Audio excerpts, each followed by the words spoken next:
Innamal hayatud dunya mata'. Kehidupan duniawi hanyalah sekedar aksesoris, pernak-pernik yang kecil, yang kerdil, yang hina. Adapun kehidupan akhirat adalah kehidupan yang hakiki, kehidupan yang sejati. Sungguh beruntung orang yang paling untung di dunia, yang mengambil keuntungan dari dunia ini dengan mempertebal taqwanya, memperkuat taqwanya, meningkatkan istiqamahnya kepada Allah Subhanahu wa taala. Yang rugi 1000 kali rugi adalah orang yang kehilangan taqwa kepada Allah Subhanahu wa taala. Tidak guna kesuksesan, keberhasilan dia di dalam meraih harta, tahta, jabatan duniawi apabila dia kehilangan Allah, kehilangan ridhanya Allah, kehilangan rahmatnya Allah, kehilangan istiqamah dan ketakwaan kepada Allah Subhanahu wa taala. Allah taala berfirman, "Wa ma khalaqtul jinna wal insa illa liya'budun." Aku tidak menciptakan kaum jin ataupun juga manusia melainkan hanya untuk mengabdi kepada Allah Subhanahu wa taala. Mana pengabdianmu kepada Allah? Mana pengabdianmu untuk mengejar akhirat? Mana pengabdianmu dalam rangka meraih ridha dan ampunan Allah Subhanahu wa taala? Di dunia banyak pengabdian untuk selain Allah, tetapi pengabdian yang untuk Allah taala demikian sedikit. Padahal kita mau sesibuk apapun mengejar duniawi, niatkan untuk Allah Subhanahu wa taala, maka kita meraih ridhanya Allah Subhanahu wa taala. Disebutkan bahwasanya man amsakalan min amali yadihi amsa maghfuran lah. Barang siapa yang ketika pulang di sore hari ke rumahnya dalam keadaan penat setelah mencari rezeki yang halal, maka pada malam hari itu dosa-dosanya diampunkan oleh Allah Subhanahu wa taala. Niatkan untuk Allah Subhanahu wa taala. Tiap hari di dalam salat kita, berapa kali kita berikrar kepada Allah Subhanahu wa taala? Apakah ikrar kita palsu atau asli ikrar tersebut? Kita berikrar, berjanji setia kepada Allah Subhanahu wa taala, inna salati wa nusuki wa mahyai wa mamati lillahi rabbil alamin. Sesungguhnya salatku, ibadatku, hidupku, matiku untuk Allah, Tuhan pencipta alam semesta, jalla jalaluhu ta'ala ta'zamatuh. Enggak ada sekutu baginya. Allah tapi sekalian buat majikan, Allah sekalian buat keluarga, Allah sekalian buat anak dan istri. La, untuk Allah la syarika lahu, tiada sekutu baginya. Wa bidzalika umirtu, aku diperintahkan hanya untuk itu. Wa ana minal muslimin, dan aku termasuk orang yang berpasrah, menyerah, patuh, taat, tunduk kepada Allah jalla jalaluhu wa ta'ala ta'zamatuh. Ayuhal ibad, kita hidup di dunia sebentaran. Bentar lagi kita akan check out dari dunia ini. Dan dunia setiap hari isinya antara yang check in dan check out. Dan gak bisa kita extend di dunia ini. Kalau di hotel yang paling mewah kita bisa extend, bisa ditunda, pesawat bisa kita mundurkan, tapi ajal kita nggak bisa kita mundurkan dengan alasan apapun. Gulinnal maut alladzi tafirruna minhu fa innahu mulaqikum. Ketahuilah kematian yang kalian kabur darinya, dia akan menemui kalian, akan menghadang kalian, akan menangkap kalian, dan kalian akan dikembalikan ke hadapan Allah Subhanahu wa taala. Ditanya tentang mata kita, kemana digunakan? Ditanya telinga kita, untuk apa digunakan? Ditanya mulut kita, dipakai untuk apa? Bahkan ditanya harta kita. Ditanya harta kita dua hal. Bahwasanya dari mana kita dapatkan dan kemana kita salurkan. Disebutkan di dalam hadis, la tazul qadama 'abdin hatta yus'ala an arba'. Tidak bergeser, tidak beranjak kaki manusia dari pengadilan Allah Subhanahu wa taala hingga dia ditanya tentang 4 hal. Apa yang ditanya? Ditanya an umrihi fima afnah, tentang umurnya, kemana dia habiskan umurnya, kemana dia habiskan untuk umurnya, untuk siapa dia habiskan umurnya. Tanya persentase umur kita habiskan untuk siapa. Kita hidup, yang memberikan kita hidup siapa? Umur kita datangnya dari siapa? Terus kita pakainya untuk siapa? Tanya, fikir, persentasenya lebih banyak kemana daripada umur tersebut. An umrihi fima afna, tentang umur kita, kemana kita habiskan. Akan habis, akan berakhir. Setiap hari sebagaimana dikatakan oleh ulama, innama anta ayyam, kullama dhahaba yaumun dhahaba ba'duk. Sesungguhnya kamu bagaikan kumpulan hari-hari. Setiap hari berlalu satu hari, berlalu selembar dari umurmu. Bagaikan kalender tuh yang setiap hari disobek lembaran. Nah, itu kita adalah kumpulan daripada hari-hari tersebut. Tiap hari hilang daripada bagian hidup kita hingga tersisa halaman yang terakhir tersebut. Nah, karenanya itu, kemana umur kita habiskan? Dan pertanyaan ini sebelum kita ditanya besok di akhirat, ajukan pertanyaan ini saat kita masih di dunia, sehingga kita berpikir mencari solusinya. Kalau sudah di akhirat baru kita ditanya tentang pertanyaan tersebut, baru kita mau mikir, terlambat akan hal tersebut. Nah, karenanya itu persiapkan jawaban, persiapkan solusi. Umur kita kemana kita habiskan? Wa an syababihi, seseorang ditanya tentang masa mudanya. Fima ablah, kemana masa mudanya itu dia lalui. Masa muda adalah bagian dari umur, tetapi ditanyanya dua kali. Lain umur secara umum ditanya, lain lagi masa muda secara khusus. Padahal masa muda adalah bagian dari umur. Ditanya umur ya termasuk masa tua, masa tanggung, masa muda, masa kanak-kanak, semuanya ditanya. Akan tetapi ditanya lagi, diingatkan lagi tentang masa muda, kemana dia habiskan masa muda tersebut. Orang tua ke masjid indah, tetapi anak muda rajin ke masjid lebih indah lagi. Ajib rabbuka min syabin la sabwatalah.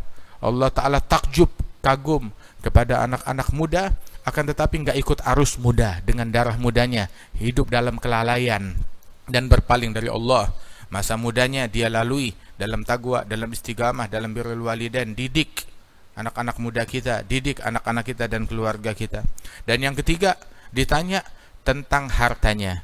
Dan tentang harta ini ditanya dua hal. Dari mana dia dapatkan hartanya dan kemana dia habiskan hartanya. Apakah hartanya dari yang halal, dari yang baik, atau dari hal yang diharamkan oleh Allah Subhanahu wa ta'ala, waliyadzubillah min dzalik. Sungguh bahwasanya orang yang mengambil hartanya dari hal yang dimurkai oleh Allah Subhanahu wa ta'ala hanyalah membawa kebinasaan, kehancuran, kecelakaan besok di hari kiamat. Pikirkan dari mana kita ambil harta kita, sumbernya dari mana, dan juga kemana kita habiskan.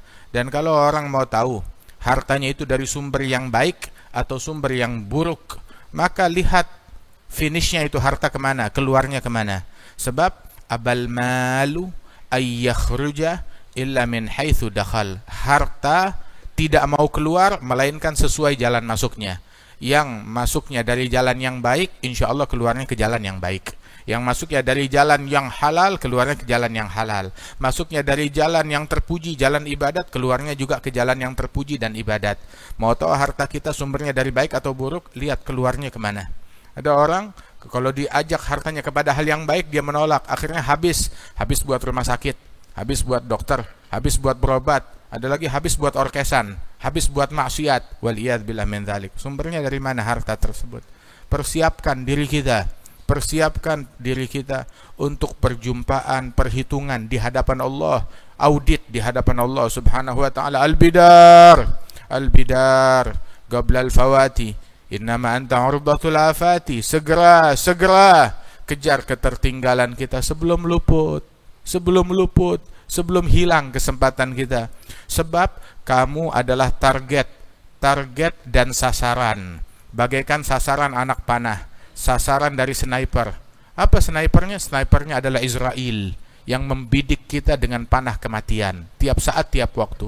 Setiap hari Israel menatap wajah setiap individu dari manusia itu, dilihat sampai 70 kali, dipastikan ini bukan orangnya, termasuk kita kemarin dan hari ini, dan entah mungkin besok kalau kita masih ada umur. Karenanya itu persiapkan segera persiapkan diri kita, sebab kamu adalah target musibah, target bencana, target kematian, target dari ajal, target dari penyakit, target dari ini dan itu. Persiapkan diri kita. Badiril faut qabla an taghta'anka duna ma tashtahi hutuful mamati. Kejar kesempatan kita sebelum kita di-cut, diputus dari apa yang kita harapkan. Diputus oleh apa? Oleh kematian. Orang meninggal dunia, tanya cita-citanya ada gak yang belum selesai? Tanyakan kepada ahli kubur, kalian sudah hidup di dunia 50 tahun, 100 tahun, 1000 tahun. Saat kalian meninggal dunia, adakah cita-cita kalian yang masih belum tercapai? Mereka semua bakal menjawab masih banyak. Sebab tahu gak bahwasanya rencana manusia, cita-cita manusia lebih panjang daripada umurnya. Datang ajalnya, cita-citanya masih belum selesai. Karenanya itu cari akhirat yang ada di sisi Allah Subhanahu wa taala. Kalau dunia saja yang kita pikirkan, yang kita urusin, gak ada habisnya. Dan asal tahu, dunia rumah yang capek-capek kita bangun, kita fokus, kita berutang, kita habis-habisan, bakalan kita tinggal. Bukan kita tinggal di dalamnya. Kita lebih banyak tinggal di luarnya daripada di dalam rumah tersebut. Bakal kita meninggalkan rumah tersebut. Dan kita hidup di muka bumi berapa tahun? Di atas bumi 60 tahun, 70 tahun, 80 tahun. Hidup di perut bumi jauh lebih lama. Karenanya itu fokus mengejar akhirat kita.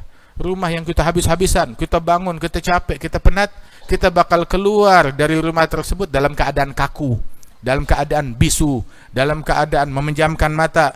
Dan kita keluarnya bukan dengan jalan kaki, digotong, dikeluarkan. Kita berharap gak mau keluar, gak mau berpisah dari anak, istri, keluarga. Kita bakalan diseret, digotong, keluar, ditanam di kuburan, dimakamkan di tempat tersebut. Apa persiapan kita? Dan seolah-olah wajah yang kita lihat di sini adalah wajah-wajah calon, bukan calon wali kota, bukan calon gubernur, bukan calon presiden, tapi calon mati, calon mayat semuanya. Lihat sebelah kananmu, calon mayat. Lihat sebelah kirimu, calon mayat. Lihat di hadapanmu, calon mayat. Berkaca, bercermin, kamu akan melihat wajah mayat di hadapanmu. Dan Allah Subhanahu wa taala berfirman kepada Nabi Muhammad saat Nabi masih hidup, innaka mayyit. Kamu adalah calon mayat, kamu akan mati, akan meninggal dunia. Kalau ini dikatakan kepada Nabi Muhammad, apalagi kepada kita sekalian, kematian datangnya mendadak. Nah, karenanya itu persiapkan diri kita. Persiapkan diri kita. Harta yang kita punya, siapkan bahwasanya itu akan kita tinggalkan. Baju yang kita pakai, itu juga bakal kita tanggalkan. Siap-siap, istri kita akan menjadi janda. Siap-siap, anak kita akan menjadi yatim. Siap-siap, kita akan dimakamkan sendirian, ditinggal. Teman kita, pendukung kita, tidak mau ikut bersama kita tinggal, walaupun semalam menemenin kita di dalam lubang kubur kita. Gak ada yang mau nemenin kita. Wala kekasih kita, ataupun anak-anak kita. Wa khallafuki wa ma aslafti min amalin. Kamu ditinggal sendirian di dalam kubur sana. Dolar dan emasmu mana? Itu menjadi warisan. Ahli waris berebutan. Saat engkau di kuburan, sibuk menanggung hisabnya, sendirian menanggung hisabnya. Ya, dinikmati oleh orang banyak, hartamu oleh keluargamu dinikmati, tapi kamu tanggung pertanggungjawabannya sendirian di hadapan Allah Subhanahu wa taala. Dan apa yang kau kumpulkan dibagi-bagi oleh ahli waris, dan belum tentu mereka mau mengingat engkau saat engkau telah wafat dan meninggal dunia. Karenanya itu, kesihani dirimu, sayangi dirimu, persiapkan perjumpaan kepada Allah Subhanahu wa taala. Orang yang paling rugi, yang paling sial, berlalu hidupnya di dunia ini, saat meninggal dunia masih tersisa satu dosa kecil yang Allah ingin menuntutnya atas dosa tersebut. Yang Allah ingin menuntutnya atas dosa tersebut. Sadarkah engkau, dosamu lebih membahayakan dirimu daripada dosanya Fir'aun. Dosamu lebih membahayakan dirimu daripada dosanya iblis. Kita nggak ditanya tentang dosanya presiden, kita nggak ditanya tentang dosanya iblis, kita nggak ditanya tentang dosanya Fir'aun, bukan tanggung jawab kita. Tetapi kita ditanya tentang dosa kita, tentang diri kita. Itu yang akan ditanya di hadapan Allah Ta'ala. Termasuk juga yang menjadi tanggungan kita. Kenapa anakmu nggak pakai kerudung? Kenapa wanitamu tidak menutup aurat dengan benar? Kok bisa aku berikan anak kepadamu dalam keadaan itu anak suci, fitrah, bersih, tahu-tahu di tanganmu dia menjadi pecandu narkoba, di tanganmu menjadi pecandu minuman keras, di tanganmu terlibat dalam pergaulan bebas, pengkhianat.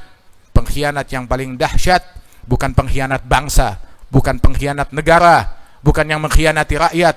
Pengkhianat yang paling keji yang mengkhianati Allah, Tuhan pencipta alam semesta. Hindarkan diri kita. Ini adalah amanat yang besar dari Allah Subhanahu wa taala yang enggak mampu dipikul oleh gunung, oleh langit, oleh bumi, oleh makhluk-makhluk, semua ketakutan untuk memikulnya, dan Allah taala paksa manusia untuk memikul amanat yang besar tersebut. Jangan engkau khianati amanat dari Allah Subhanahu wa taala. Ibadallah, wallahu taala yaqul wa biqaulihi yahtadil muhtadun. A'udzu billahi minasyaitonir rajim. Bismillahirrahmanirrahim. Ya ayyuhalladzina amanu la tulhikum amwalukum wala auladukum an dzikrillah wa may yaf'al dzalika faulaika humul khasirun. Wa anfiqu mimma razaqnakum min qabli an ya'tiya ahadakumul mautu fayaqula rabbi laula akhartani ila ajalin qaribin fa asaddaqa wa akum minas salihin wa la yu'akhirallahu nafsan idza jaa ajaluha wallahu khabirun bima ta'malun. Barakallahu li wa lakum fil Qur'anil azim. Nafa'ani wa iyyakum bima fihi minal ayati wa dhikril hakim. Ghafara li wa lakum kulla dhanbin azim. Aqulu qawli hadha wa astaghfirullahal azim li wa lakum wa liwalidina wa li jami'il muslimin fastaghfiruhu innahu huwal ghafurur rahim.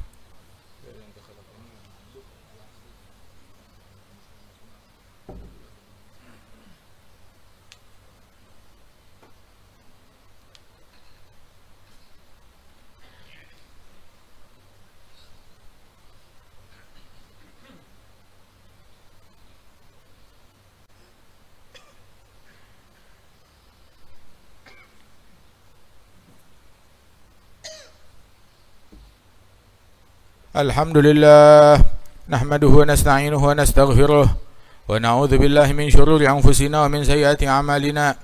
May yahdihillahu fala mudilla lahu wa may yudlil fala hadiya lahu. Wa asyhadu an la ilaha illallah wahdahu la syarika lahu wa asyhadu anna sayyidina Muhammadan abduhu wa rasuluh. Allahumma shalli wa sallim ala sayyidina Muhammadin miftahi babi rahmatillah adada ma fi ilmillah. Salatan wa salaman daimaini bidawami mulkillah wa ala alihi wa sahbihi wa mawalah. Ibadullah, fa inni usikum wa nafsi bitaqwallah wa ba'du fa innal haqqa afdalu maslakin salakta wa taqwallahi khairu bida'ati wa man dayya'a taqwa wa ahmala amraha taghashathu fil 'uqba fununun nadamati. Al-bidar qabla al-fawati. إنما أنت عرضة الآفات بادر الفوت قبل أن تقطع عنك دون ما تشتهي حتوف الممات ما أراك مشمرا والليالي سوف تدني إليك ما هو آتي. عباد الله، أوصيكم ونفسي بتقوى الله واعلموا أن الله تعالى أمركم بأمر بدأ فيه بنفسه وثنى بملائكته المسبحة بقدسه أن يهبكم من عباده جنه وإنسه. وقال تعالى إن الله وملائكته يصلون على النبي يا أيها الذين آمنوا صلوا عليه وسلموا تسليما. اللهم صل وسلم على سيدنا محمد النبي الهدى. اللهم صل وسلم على سيدنا محمد مزيل الردى. اللهم صل وسلم على سيدنا محمد ما ضل عبد به اهتدى. اللهم صل وسلم وبارك على سيدنا محمد عبدك ورسولك النبي الأمي وعلى آل سيدنا محمد وأزواجه وذريته كما صليت وسلمت وباركت على سيدنا إبراهيم وعلى آل سيدنا إبراهيم في العالمين إنك حميد مجيد. وارض اللهم عن خليفة نبيك على تحقيق أمير المؤمنين سيدنا أبي بكر الصديق. وارض اللهم عن شهيد المحراب القائل بالصواب أمير المؤمنين سيدنا عمر بن الخطاب. وعن تالي آي القرآن آناء الليل وأطراف النهار الذي استحيت منه ملائكة الرحمن أمير المؤمنين سيدنا عثمان بن عفان. وعن باب مدينة العلم وابن عم رسول الله صلى الله عليه وآله وصحبه وسلم إمام أهل المشارق والمغارب أمير المؤمنين سيدنا علي بن أبي طالب. وعن عم رسول الله حمزة وعباس، وعن ريحانتي رسول الله أبي محمد الحسن وأبي عبد الله الحسين، وعن أمهما سيدتنا فاطمة سيدة نساء العالمين بنت سيد المرسلين، وعن أمها سيدتنا خديجة الكبرى وعائشة الرضا، جميع أزواج رسول الله أمهات المؤمنين وأهل بيت الطاهرين والصحابة والتابعين ومن تبعهم بإحسان إلى يوم الدين، علينا معهم وفيهم برحمتك يا أرحم الراحمين. اللهم أعز الإسلام وانصر المسلمين، أعز الإسلام وانصر المسلمين، أعز الإسلام وانصر المسلمين، أذل الشرك والمشركين، اجمع كلمة المسلمين على ما تحبه وترضى برحمتك يا أرحم الراحمين. اللهم انصر إخواننا المسلمين في فلسطين وفي لبنان وفي جميع أنحاء الأرض طولها والعرض. اللهم انصر المجاهدين، اللهم انصر إخواننا المسلمين، اللهم ادفع عنا وعنهم جميع البلاء والغلاء والقحط والجور والجدب والظلم والحروب وجميعا الفتن والمحن ما ظهر منها وما بطن، وادفع عنا اللهم شر الطاغين والباغين والمعتدين والظالمين بما شئت عاجلا غير آجل في عافية سلامة برحمتك يا أرحم الراحمين. اللهم إنا نستغفرك إنك كنت غفارا فأرسل السماء علينا مدرارا. اللهم أصلح أمة سيدنا محمد، اللهم ارحم أمة سيدنا محمد، اللهم اهدي أمة سيدنا محمد، اللهم اجمع كلمة أمة سيدنا محمد، اللهم احفظ أمة سيدنا محمد واجعلنا من خيار أمة سيدنا محمد برحمتك يا أرحم الراحمين. اللهم اغفر للمسلمين والمسلمات والمؤمنين والمؤمنات الأحياء منهم والأموات، إنك سميع قريب مجيب الدعوات وقاضي الحاجات وغافر الذنوب والخطيئات يا أرحم الراحمين. عباد الله، إن الله تعالى أمركم بثلاث ونهاكم عن ثلاث. إن الله يأمر بالعدل والإحسان وإيتاء ذي القربى وينهى عن الفحشاء والمنكر والبغي، يعظكم لعلكم تذكرون. فاذكروا الله العظيم يذكركم واشكروه على نعمه يزدكم ولذكر الله أكبر.